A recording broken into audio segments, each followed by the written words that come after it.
we will see the change in our communities, to undo the impacts of colonialism, to address the injustices that our people experience, and to always believe that we can't always just talk about how we die. We have to talk about how we live. So today I actually changed the title of my presentation. I told Rochelle earlier this morning, this is actually a title I've used a couple times, and honestly, I've failed every time I've tried to give the talk on the biology of tears. So this is gonna be it. This is the time it's finally gonna work. But I was really thinking about what it meant to give a presentation like this and to have the number of people online. AC told me yesterday there was approximately 500 people off and on streaming, which is incredible. When I talk about our relatives who have gone missing, who have been murdered, their families, and the fight that we have for the justice that they deserve, I thought about how do I wrap around in love and community those that aren't in this room? Because in this room, I'd like you all to think about how you're responsible to each other. I am going to be speaking about things that are really hard. For the people who pray, I ask that you do so. For those of you who practice other religious traditions, I ask that you bring that into this space, that we protect each other, and to acknowledge that there's nothing wrong with tears. So when I say the biology of tears, I don't know if you know this, but every time you cry, a tear leaks out the corner of your eye. Depending on the reason you're crying, the biology of that under a microscope, the crystals, it changes. It's different when you cry in grief. It's different when you cry in joy. And that expression of grief, that body reaction is one that the Creator has gifted to us. And sometimes we don't acknowledge as much. I have a rare honor, and that is one of my sons is here. They never come with me or travel normally. My son is here, and it made me think, he and I went to Standing Rock together. And when we came into the Pawnee camp, we got there late at night, and I could see that everybody was in the teepee that had been set up. We could see the shadows of all the people standing up, and I said, that's interesting, something must be going on. And as soon as we got out of our car, I could hear the sound of the men singing. So we went, I opened that teepee door, we ducked in there, and we walked into a teepee where I could hear, feel, touch almost the sounds of a song that was both a traveling song and a grief song for somebody that had passed on. Standing in that circle were groups of my Pawnee relatives from the other bands that I was connected to, family members. And I saw the women with tears in their eyes, and then I saw the men, which often in the system of Western patriarchy, we talk about how men don't cry. And I remembered my father who would cry. And instead of just wiping one little finger underneath his tears, he'd do this thing that as a kid I thought was really weird. He'd take his whole arm and sweep it across his face. Not healthy in a COVID situation. But he had no shame. He had no, oh my God, I shouldn't be doing this. And in that teepee, I had brought my son into a place where the Pawnee people of all gender identities were weeping the same, and nobody was trying to hide those tears. They were wiping them with full arms, enveloped in the song that told grief, but also held healing. So as I talk to you about something that is very difficult, I want you to know I'm going to be sharing stories of rape, sexual assault, physical violence, emotional violence, spiritual violence. Again, for the people that pray, I ask you to do so. If you experience any kind of distress, I want you to walk out. I want you to turn off the computer. It's okay. It doesn't hurt my feelings at all. Protect your hearts. It's just as important for us to be well and whole. And I want you to have and be able to have that place of peace. This is a picture of Mentasta Lake. My name is Abigail Echohawk. I'm a citizen of the Pawnee Nation of Oklahoma on my father's side. I was born and raised in the heart of Alaska amongst the Upper Otten Athabascan people of Mentasta Lake, Alaska, where my mother is one of the adopted children of Katie John. And this is a picture of our Mentasta Lake, of our Fish Creek. These are our mountains. I remember as a child, I would walk into a creek that was so cold, my feet instantly turned pink, coming straight out of a glacier, that water. But at certain times of the year, it would be so thick with the salmon that fed us mentally, spiritually, emotionally, that my dad could lift one up with his hands. It was like a big joke. But it healed us. So as I talk about this crisis of missing and murdered Indigenous people across this United States, make sure you know where your place of peace is. And when I come to Mentasta, when I step off the plane in Alaska, when I talk to people like Miss Sylvester over there, I know I'm home and I know where I belong. And that in itself is the kind of cultural Indigenous data that will never leave me, that will never leave my son, that will never leave my sister, that will never leave all of you and your tribes and your communities. And when we can center ourselves in that, there is nothing we can't overcome. But we have to recognize that we are living in a crisis of missing and murdered Indigenous peoples. And I'm going to interswitch with missing and murdered Indigenous peoples, which encompasses all. And I'm also going to talk about missing and murdered Indigenous women and girls, because we have to acknowledge that there is a crisis of violence, physical violence, sexual violence, domestic violence, specifically against our women and girls. That doesn't mean that it doesn't happen to our men, and it is absolutely happening at even higher rates to our LGBTQ plus two-spirit community. But when I talk about the women and girls, and this is something that I've had great conversations with Lucy Simpson from the National Indigenous Women's Research Center, is that from our cultural beliefs, and the ones that I was raised in, that when our people who give birth, when our women, those who carry the next generations and carry the culture, that when they are whole, it reverberates out. I see my friend Dr. Don Warren here, and it reminds me of something that his mother told me. I didn't have a lot of time to interact with her, and the very few times I got to spend with Beverly Warren, she said some of the most impactful things I've ever heard. One of the things she told me as I was doing some work with her and as an elders panel in Shakopee, and she's like, Abigail, sometimes some people might not believe that what you feel or how you're saying it, that she's like, they might think you're like fake. She said, I know you're not. And she said, I also know that when we are in our culture and tradition, that's where we need to be. And those words ring in my head, and I want to thank you, Dawn, for the gift that your mother was to all of us. That when we come in this way and we talk about this subject, and when we ground the way that we do the intervention, prevention, and the gathering of the stories, when we come in that way, that is the only time we're going to see things change. And I want to set a common understanding of what the crisis of missing and murdered Indigenous women and girls is. I get a lot of calls. A couple of months ago, I got a call from an uncle who was weeping on the phone, a former law enforcement officer who told me the story of his niece who had been found. She had been found hung in a bathroom. He told me the story of how the law enforcement didn't even bother to take pictures, didn't do anything, didn't investigate the potential perpetrator who had previous convictions of domestic violence, didn't take pictures of a man who walked with blood smeared across his naked chest out the door, and instead told them, oh, this is obviously a suicide. And I told him, I wish this was the first time that I've heard that story. But it's not. We see some of the data that we have created that is important, like was just talked about by NIHB, where it's used by law enforcement as an excuse to not investigate. And that data is used by perpetrators to stage murders because they know the prejudice and stereotypes and implicit bias in law enforcement will say, this young woman hung herself. We don't need to investigate anything else. I get a lot of messages, text messages, DMs, random Twitter messages. The last 2 days I've been working with a family of a young person who was murdered, and all they needed was a lawyer. They couldn't find anybody to help them. They found me online. No resources in their state.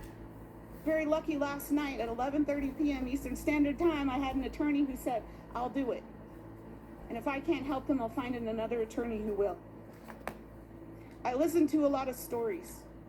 I had been invited by USET to come and to present the work that we do at the Urban Indian Health Institute to tribal leaders, the USET tribal leaders. And so I went over some of the work that we've done, including an incredible study, the very first of its kind, on violence against urban Indian women that was done along with Colin Gerber over there with CSTE now, one of my former staff and beloved family and friends in this work on data.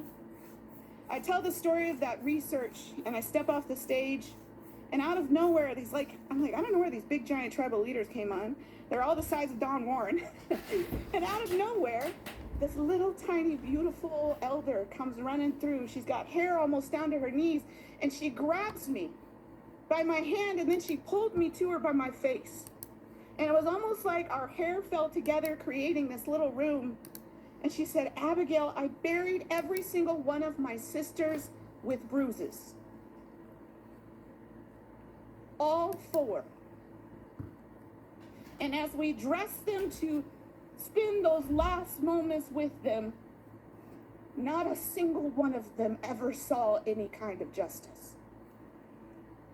She said, Abigail, this just isn't my story. This is the story of my tribe. This is the story of your tribe. This is the story of your urban Indian community. This is the story of your state. This is our story. And as she held me there, and I could see the tears creasing down her beautiful face, I'll never forget what she looked like. She said, we have to keep fighting. She walked out of those big, tall tribal leaders that came out of nowhere. I never saw her again. But I always feel her with me. This crisis didn't begin 10 years ago, 20 years ago, it became 500 years ago, where there's now a Disney movie that talks about Pocahontas, a Pamunkey tribal member who was kidnapped, sexually assaulted, trafficked, and died away from her family and tribe in Europe. But Disney wants us to believe that she runs around with one strap hanging down in a mini skirt, singing songs through the forest, waiting to find that colonial, extractive, destructive, genocidal love. So we are dealing with deeply embedded, deeply situated implicit bias that exists not only in the narrative of the over-sexualization of Native women, in the justification of the murder of our men. It is perpetuated by Hollywood. It's perpetuated by people who don't get access to resources and trainings. It's perpetuated by systems like the Department of Justice, who have yet to fully comply with the trainings that were detailed within Savannah's Act and the Not Invisible Act. And I want to acknowledge that there are so many people that I live in relationship with, that people I don't know but I admire from afar, from individuals who have fought for the safety of our people for decades, for centuries. As a result of the work that I was blessed to be with, an incredible part of, I've sat with tribal leaders and I've heard them tell the federal government, we have this crisis, our people are missing, our women are being murdered, serial killers are targeting our reservations, homeless Native women are disappearing off the streets of Seattle, and nothing. They would say, you have these stories, but where's the data? The CDC data doesn't show us. That doesn't exist in the National Violent Death Reporting System. And so I reached out to an incredible, brilliant young person, Anita Lucchese, in 2017. And we started and then published in 2018 the very first study on missing and murdered Indigenous women and girls. And I want to say something very clearly. This was done specifically on urban Indian communities, 71 cities across the United States. And I did that purposefully. It was with the intention of showing that this crisis not only existed in the reservations and villages, but we were in a time at the federal government level where there were opportunities in Congress to shift policy as a direct result of having the data that we needed. And I also knew that I am a tribal person living in Seattle. I am a Pawnee tribal member, and my feet are rooted in the soil of Mentasta Lake. I am tribal regardless of where I live. And this study had the ability to impact not just urban Indian communities, but all. And we saw it happen. This data is outdated. This study was in 2018. I just saw this information used recently, and I think it's very important for us when we talk about data, what is the lifespan of it? This was the very first data that was ever done, and we need to talk about it as such. Is the data that was found in 2018 always going to be relevant? It might be in New Mexico, in this particular community, but it can't, we can't always just say, well, because this happened, this counts for everything. The other purpose of this data is the whole point of our report is that this data, while devastating, the youngest person in this data set was 8 months old. The oldest person was 81. The most important part of this data set was it's absolutely incorrect. Because what we found was that law enforcement agencies across the nation, didn't matter if you were in Seattle, Washington, New York City, Rapid City, South Dakota, the Bay Area of California, nobody was gathering data correctly for American Indians and Alaska Natives. For example, Santa Fe, New Mexico. Highest minority populations are Hispanic Latino people, American Indians, Alaska Natives. At the time in 2017, 2018, we're only gathering law enforcement data if you were white or black, which allowed for the deaths of our community to go hidden. And then we found law enforcement databases that if you didn't collect race or ethnicity, they defaulted the victim to white. Race is not a default. Responsibility to a political class of individuals like American Indians and Alaska Natives is not a default. And yet, these law enforcement databases that agencies across the nation were just, buying off the shelf would just automatically default to white. And then I heard from law enforcement who said, nobody ever said we needed to do this, nor did they ever say how to do it. So that was the work that we then embarked on with this information. And the biggest barriers that we found was the system itself. In 2019, after that report came out, the very first state in the nation went out, worked with tribes, gathered qualitative and quantitative data, and created a report, 2019, the very first one in the nation, on the impact on missing and murdered Indigenous people in their state. It just happens to be the state that I live in, Washington. And I was watching them do it. It was a result of the work that we've been pushing forward, except for when the state legislature passed it, they handed it to the Washington State Patrol, and there was no there was no consultation on the methodologies that would be used, the protection of the information that would be used, the analysis, nor the dissemination. And what we saw when that report came out was devastating to me, and in fact, I cried. What we saw is the Washington State Patrol actually handed the data to a woman who had never done data before, who had no idea what she was doing, not her fault, a black woman. They handed it to somebody that they thought would be politically acceptable. And she did her best, but here we have somebody who's never dealt with qualitative data, quantitative data, has no knowledge of working in American Indian, Alaska Native communities. And what we saw instead was a tokenizing report that did not create any new information, that did not give us I sat there and listened to tribal leaders and family members lay their hearts and their stories on the ground. And instead I saw the state of Washington stomp on it like it meant nothing. My team created this graphic for me because I was in this time of rage, and I'll tell you what, red rage is a real thing. Talk to Faith Spotted Eagle, and it can be used in some good ways. We can't let the anger make us bitter, but we can let it drive us towards justice. And that's what my team in creating this helped me do. And I had no money for this, had no money for the first report. We do what the Creator has directed us to do, and you ask people for help. One of them is sitting in the back room, my sister Lael Echohawk, who brought in the legal expertise and did that with no money. The answers to our community's problems are that we experience as a result of ongoing colonialism is within our communities, is within asking each other for help and answering the call, answering the text, answering what the Creator is directing us to do. We released a report, a counter-narrative report, that took the data they had released, because they also did something that was improper. They released all of the transcripts and notes from all of the 10 tribal gatherings publicly. That is not indigenous data sovereignty, that is not protecting families and communities, and that is not respecting the tribes in which they were interacting with. But here I had it. And so, in consultation with the tribal leaders, my team and I analyzed that data and put forward a report that countered the narrative of what the state of Washington did. And I did this for a couple of reasons. One, that data deserved to be held with care. To recognize every story is a relative.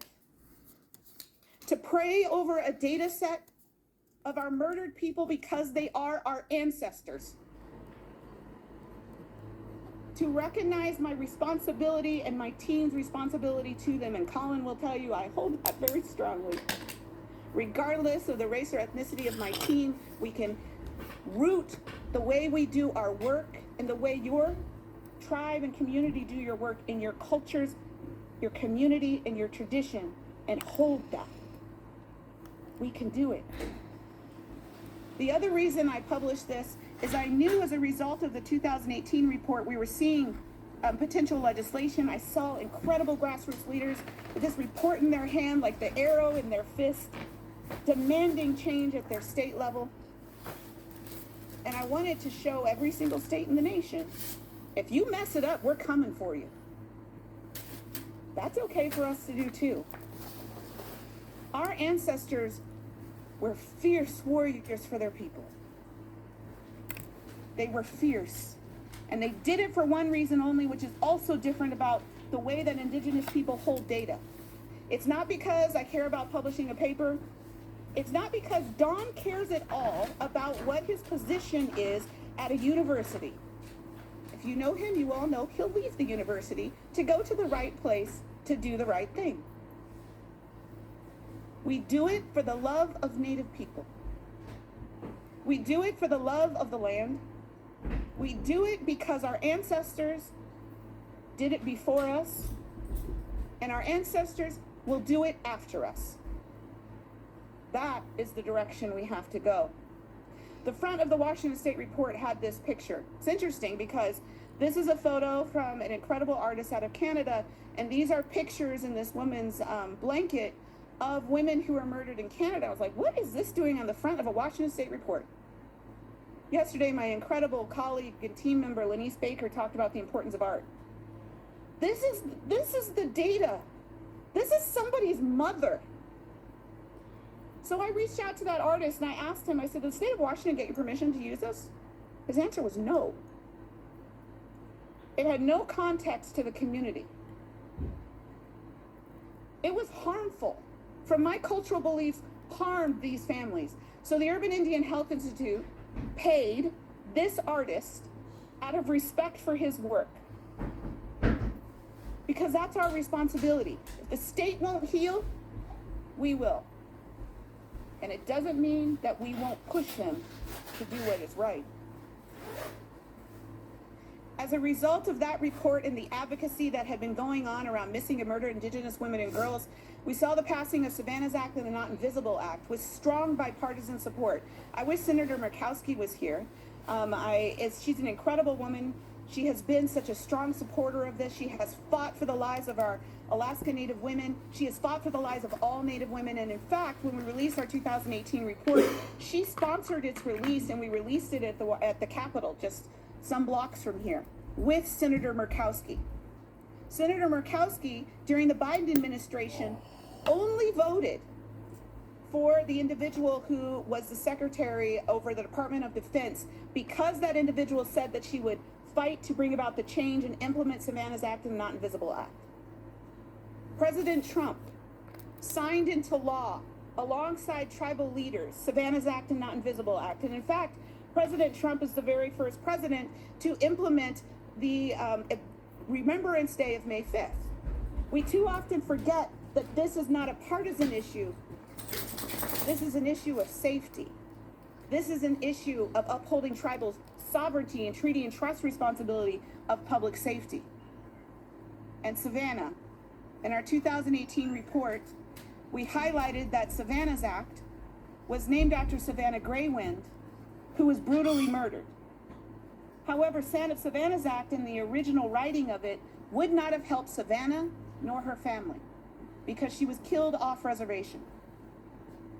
I work with friends, and right now there's a case in Montana where the perpetrator is laying Native women 800 to 1,000 feet off the reservation line because they know that it messes up the jurisdiction. Sweater, baby. They also know that these particular counties are less likely to investigate a Native person's death. And they are using the maze of jurisdiction to allow for both serial killers and other folks who murder our people to operate. As a direct result of my team's work then and then moving forward, and one of my former staff, Christina Diego's in the room, who's directly part of us ensuring that urban Indian women, urban Indian people were included, and we included in Savannah's Act provisions that said public safety, and particularly data, and training for law enforcement, regardless of whether they're tribal or if they're in urban communities, is embedded in Savannah's Act and is embedded in the Not Invisible Act.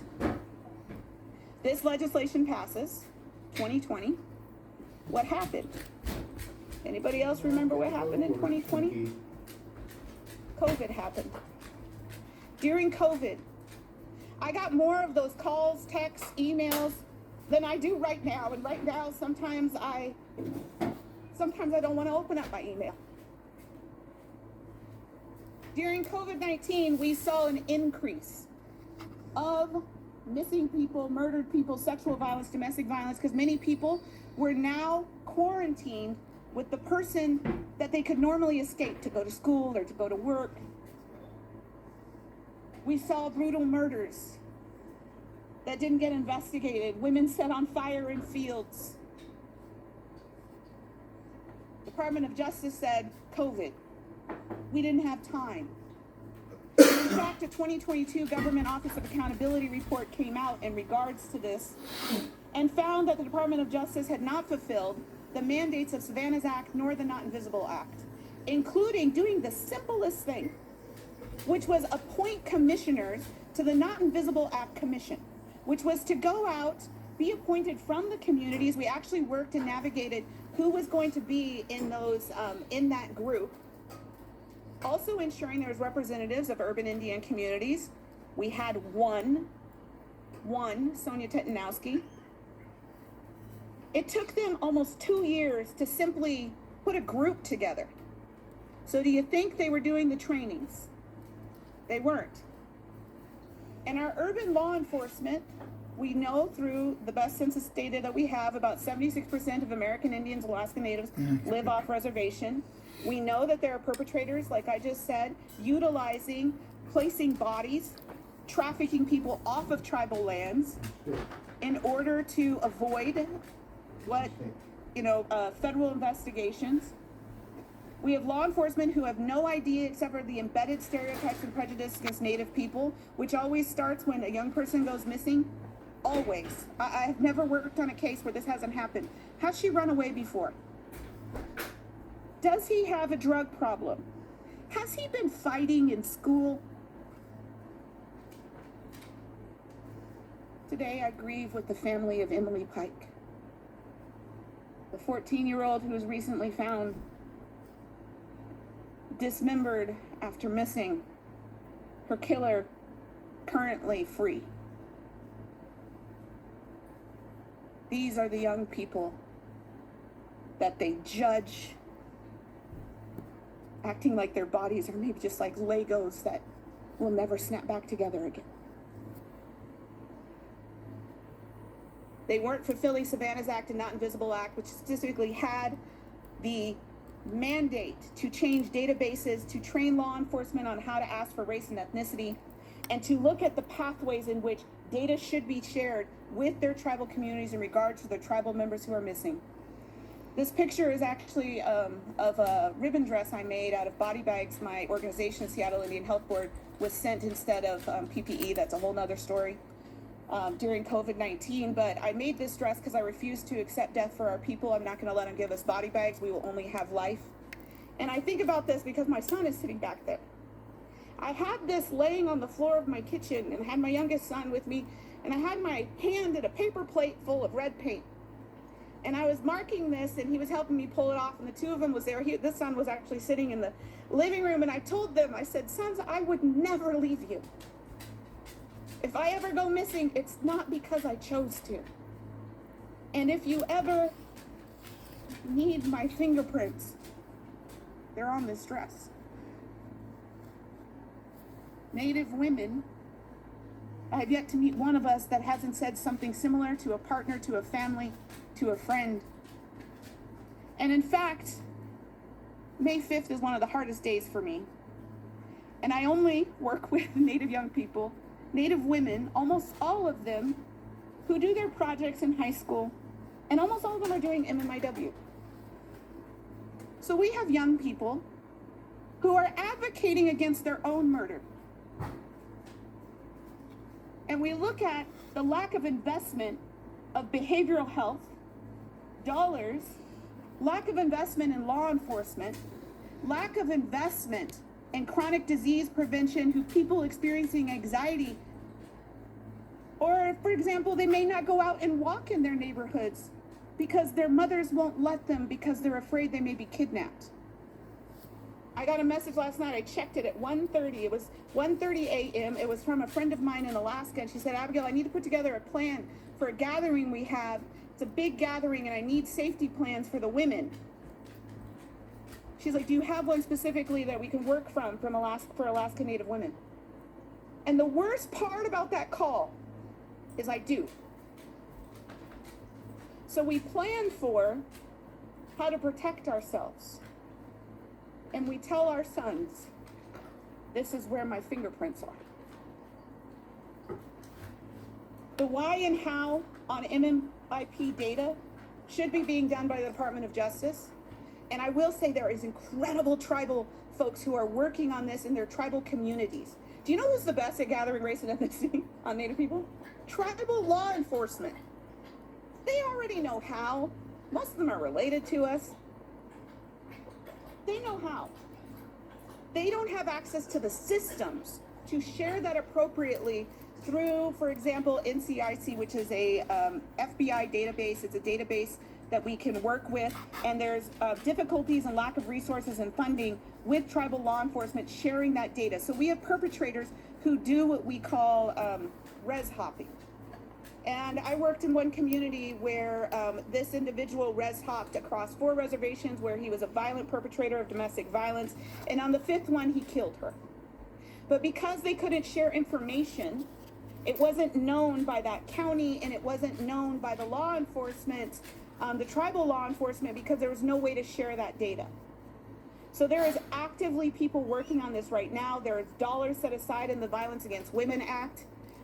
The fierce warriors of the Violence Against Women Act, Lucy Simpson and her team, the regional coalitions across the nation. I just sat in a room with them at National Congress of American Indians. It's my favorite room to go in. It's like you walk in and the fierceness of Native people hits you like a wave at the door. And it is both the tears that we cry and the grief of the stories we share with each other, and also in the fierceness of the tears that intermixes the biology of those two, intertwining together, saying, not another one. Not another one. We won't let it happen in silence. MMIP data, the why and the how. The why right now is the Department of Justice has never fulfilled the training requirements on building out these data systems. The why is they did bring together the Not Invisible Act Commission. They did it too fast. The commissioners, I raise my hands in gratitude to them for the work that they did in such a short amount of time. And I remember my friend in South Dakota who runs the coalition there, and they're like, we didn't even know they were coming. We had families who wanted to come and share stories, but there was no transportation dollars for them. They did it so quickly because they were under a federal mandate, and they had waited 2 years before moving forward, that the work of the Not Invisible Act Commission was incredible. And they did the best with what they had. That report has now been removed from the Department of Justice website. And we need tribal leaders to stand with us and say that is our data, that is our people, and we have a right under indigenous data sovereignty, which is under the shield of tribal sovereignty. That data is ours. Put that report back, or if nothing else, I'll host it. I'm looking at a bunch of warriors in here. You'll host it. Who would host it with me? Hell yeah, we'd host it. That's our data. That's our stories. And we need to hold this administration and every administration. We need to hold them responsible for upholding treaty and trust responsibility. And our data is our people, is our ancestors, past, current, and future. That's an opportunity for advocacy. The data that is held within that belongs to us. My organization, instead of waiting, we decided we're not waiting, we're gonna keep doing it. So we have put together a training specifically for law enforcement. We've trained the 13th largest county in the nation that has a strong urban Indian community along with 2 federally recognized tribes. I have trained other law enforcement agencies where I sit with them and go through, and I'll show you some of the data pieces related to this. We have an in-depth training that goes over everything, that includes what data should be gathered. The biggest issue we run into is they're just not collecting American Indian Alaska Native. We can get them to that. The first agency I worked with, it cost them $50,000 to change their database because they did not have that. But once they worked with their vendor figured out that they could make more money now that they had added this, and they're actually using our work as part of the training and part of their push to get other law enforcement agencies to buy their product. We're also missing out on the economic development component. Right now, I'm okay with them doing that because how else are we going to get law enforcement to just gather that one basic thing? It's worth it. But I also think our people should be the ones who benefit, because nobody should be benefiting off of the bodies of our people. Nobody should be benefiting off of our trauma. And we need to have solutions shaped by us and for us. And quit trying to solve us like we're a problem. Native people are not a problem to solve. And this is one of the biggest problems with Western public health. Let's identify a problem. Let's use epidemiology to say this. Let's look at the course of disease over time. That's the definition of epidemiology. Course of disease over time. What if we looked at the course of healing over time? What if we looked at the course of intergenerational strength over time? What if we looked at the advocates that in just the last 5 days I've been in relationship with, Mary Catherine Nagel, Charlene Opick, others? What if we looked at the strengths of our people over time? We are not a problem to solve. We are every single one of the answers. And I want to share with you an experience I had with Sonia Tetanowski, who runs the Urban Indian Health Program in Santa Fe, California. They had and have one of the largest population of urban Indians. 1 out of every 7 urban Indians live in California. And they have a huge issue with MMIWP in San Jose. They were not getting, and nor was law enforcement being able to access any trainings from the Department of Justice, from the FBI. This law enforcement agency got Sonia pounding at their doors. That woman is fierce. She's pounding at their doors saying, you're releasing information, you're not serving our communities, and our people are dying. But because we're the answers, and Sonia is fierce, and so is her team, she forged a relationship with the chief of police in San Jose, California. She worked alongside others to pass and this is specific to data, but I want to share one of the things that Sonia passed, and that was the feather alert in California, which was also based off of work that we did in Washington. That is a missing persons alert. In Washington state, we have found relatives as a result of using this.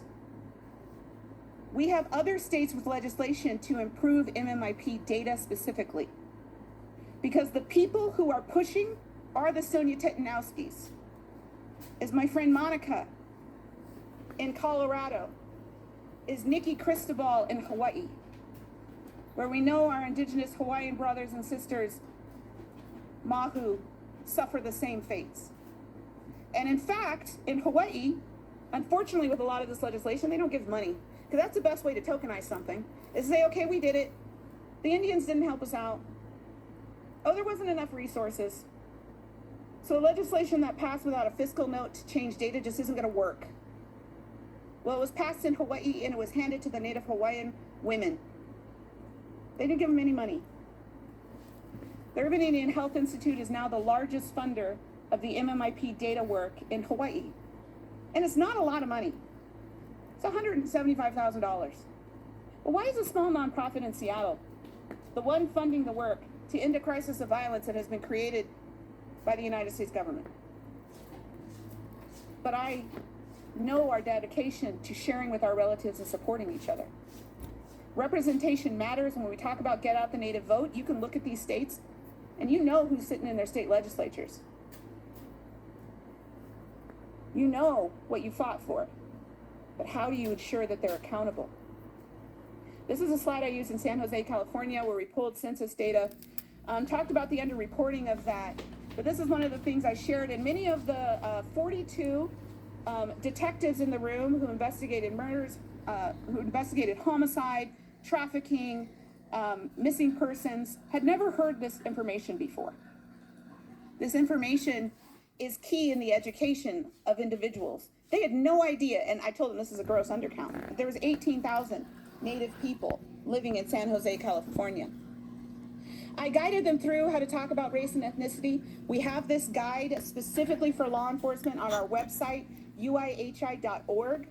It details how to gather race and ethnicity. We do trainings related how to do this with law enforcement. People are very uncomfortable with doing this. People who do not identify as a person of color struggle with asking what somebody's race or ethnicity is, and they will often visually decide. And most of the time, it's just easier to say white. We train them on asking about race and ethnicity, and we go over what a data response to missing and murdered Indigenous peoples are and talk about the data categories. We give them suggestions related to race and ethnicity, walk through when they'll give us the opportunity, doesn't always happen, but we have walked through with their data folks every single data field within their databases, giving them specific examples of how to enter race and ethnicity, and also tribal affiliation, not tribal enrollment. Some of them are like, oh yeah, who's enrolled? None of your business. The only person who decides who is a member of a tribal nation is a tribe. Nobody else, none of your business. And we educate them on why that is. We provide them in-depth education on how to do this and to adjust their database systems to appropriately collect. And then, because I'm super nerdy and love this stuff, and also because we are the answers within our communities, we tell them how to do the analysis. So the booklet that we have details basic analysis, everything from suppression of data to how to build data sharing agreements with their local law enforcement. I also worked with one community where I guided them through what a tribal consultation was, and I did it with them and the tribe. As a direct result of that tribal consultation, this law enforcement agency is not only co-training prosecutors, they have an internship program that they're working together on, and their sexual violence, domestic violence, and victim support services are, for the very first time that we know about, working together to bridge the underfunding of victim services, to use what the tribe has and to use what the county and the cities have. The opportunity is there, and there are many law enforcement who are just, they don't know what to do. That's the most common thing.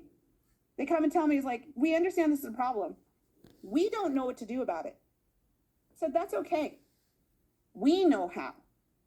Your tribes know how. Your urban Indian communities know how. And there are data experts, data warriors, data defenders in this room and online who know how. And we need to come together to make it happen. I also work with them now. This is something new that we started doing because we were having so many issues with the way that they interacted with the families in terms of cultural missteps. And this is some of the training that I do with them, and we walk through each of these and I give them specific examples of where mistakes happened in cases and where things went right. And I think about a person that I work very closely with, somebody I deeply, deeply respect, a Native woman working in a law enforcement agency. And we had a woman who, she had been murdered, her body held in a closet for weeks, being sexually assaulted. Horrific. One of the worst cases I think I've ever seen. And because of the type of forensics and things that needed to be done with her body, you know, many of us have ways that we bury our people. As a Pawnee person, we bury people in 3 days, same as our Athabascan cultures and communities. And that wasn't able to happen because they needed to do this investigation. And the family suffers. The families suffer. When things happen, like in some tribes, you may not say an individual's name who's passed away for a year. But here you are in a court case, and all they do is say that name over and over and over again. Public pictures you're not supposed to look at. Those cultural considerations.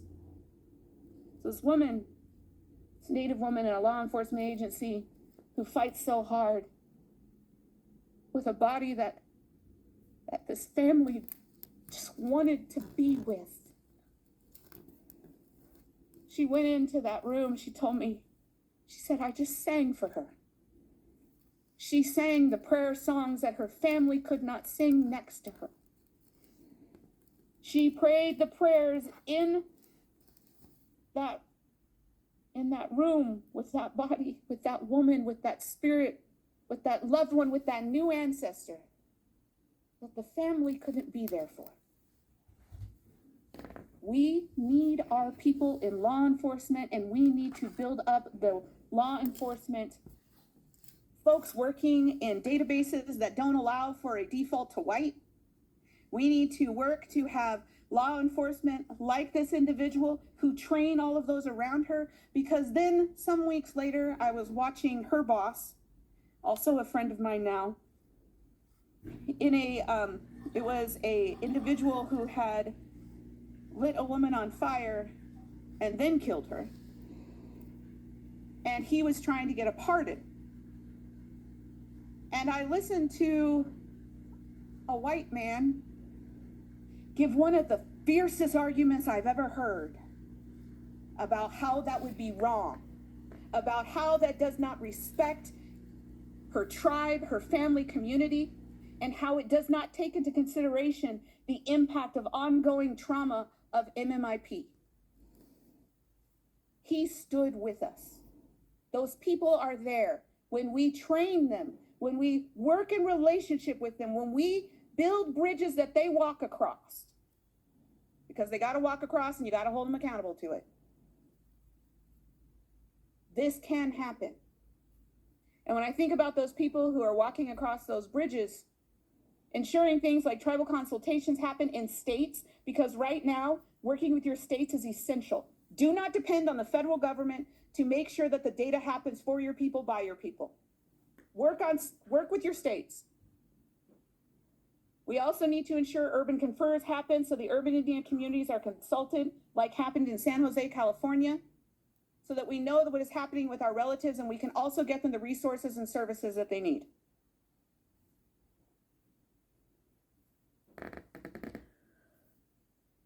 We need to fight for these ones. These are my nieces. We need to uphold tribal sovereignty. And this is the why. The data can't be looked at as a data set held in the CDC and the National Violent Death Reporting System. It can't be looked at as the responsibility of only one law enforcement officer. It can't be looked at as only the one pet topic of that certain tribal council member. And it can't be looked at as not having relevance to public health. I got called upstairs to where my, I work in below our clinic. I'm 500 feet away from our elders and right below from where our relatives receive culturally specific care. And I got a call from my team and they said, there's a woman here and she says her sister is missing. I said, I'll be right there.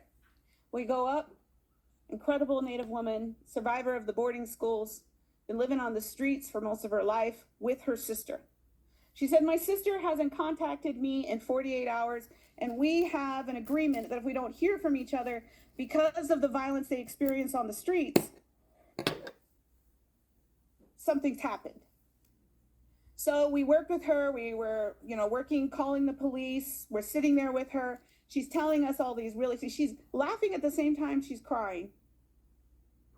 And we're chatting, and law enforcement, in the time that she's there with us, about 4.5 hours, we had enough ideas where her sister might be, is her sister was found in that amount of time. And so she's hugging me, and she hugs me, and she smelled like wood smoke. It's a very particular kind of memory for me. I walk into my grandma Katie's house in Matassa Lake. It smelled like moosehead soup and wood smoke from the big stove. And she hugs me, and I know she smells like wood smoke because she lives on the streets, and she doesn't just survive. Here she was in her thriving in the protection of her sister. And then because of how she protects her sister and how all of you use your public health data to advocate for treaty and trust responsibility. So members of Congress that I want to talk about, and I moved it specifically to this slide, who are standing with us as fiercely as my relatives are dancing here. This is a picture of my grandma Katie's potlatch when she walked to that next place, and we dance in eagle feathers and Jordans and in Levi's and in vests and in dresses and in leather. So we have people who are standing with us. Senator Murkowski, the recent hearing that I was a part of in November held by Representative Simpson in the House, a Republican from Idaho. We've got an incredible advocate in Congressman Elsley, a Republican from Texas. We have Senator Patty Murray from Washington State, a Democrat. We have Representative Ruiz out of California. They held that hearing, and I just was at congressional testimony last week. And when I walked up, they said, oh, Abigail, it's good to see you. And one of the staffers said, we know you're going to bring the data. And that's what the staffers in the community were working for. Our accomplices and allies, they dance just as hard with us and don't disregard them. But we need to be the ones shaping the data, the story, the relatives who deserve safety and justice. So that woman who reported her sister, she gives me a big giant hug. She smells like wood smoke. She reminds me of my grandma. And then in walks the incredible team of the Seattle Indian Health Board, like many of your tribal teams, like many of your victim services. They had a tent for her because she said she didn't have a tent anymore. They had a warm blanket. They had socks, they had gloves. And I walked her out that door, and I saw her put those things on her back as she walked back out to the streets that were trying to kill her.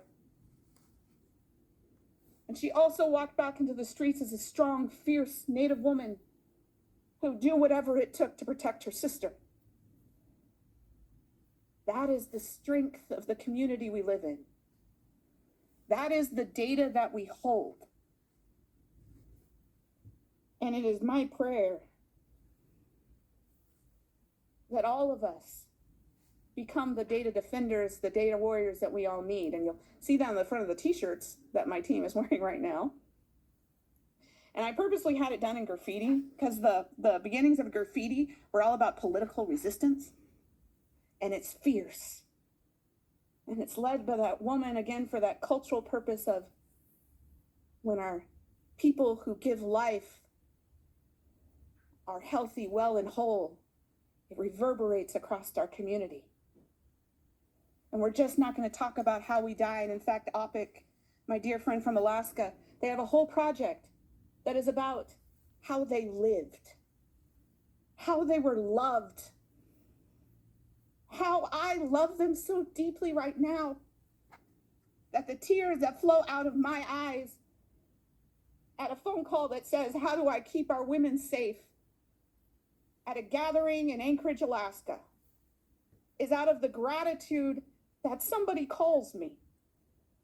And I cannot wait until there's thousands of people to call. I cannot wait until tribal leaders stand with us, not in a side room of NCAI down in the basement, but on the center stage. If you hear me, Larry, let's get our VAWA group on the stage at NCAI this year. We need to do more than post a remembrance. We need action. And the data, and in fact, this last congressional hearing was one of the most impactful to me, because I walked on, they said, we know you're going to bring the data.